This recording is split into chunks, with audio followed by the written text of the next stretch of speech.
Malaking kaluwagan sa pang-araw-araw na pangangailangan ni na Ate Liza ang regular na supply ng tubig dito sa evacuation center sa Barangay Bariw, Kamalig, Albay.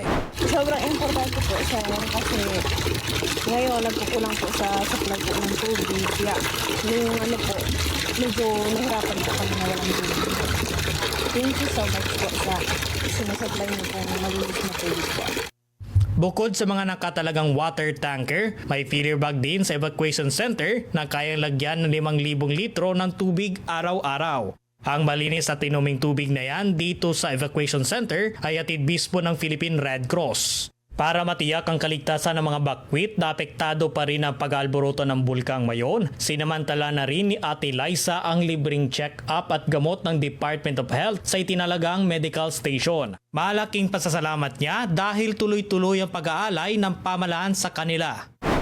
Maraming salamat po sa mga naipaabot po yung tulong para po sa amin.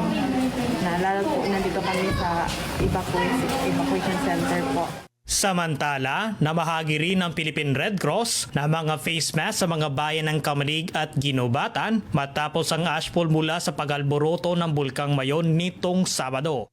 Ang patuloy na pag-aalalay ng pamahalaan at ilang organisasyon ay tugon sa direktiba ng Pangulong Ferdinand Marcos Jr. na bigyang atensyon ang kalusugan ng mga internally displaced persons na direktang apektado na nagpapatuloy na aktibidad ng bulkan. Mula rito sa Albay para sa Integrated State Media, JM Olarte ng Radyo Pilipinas, Radyo Publiko.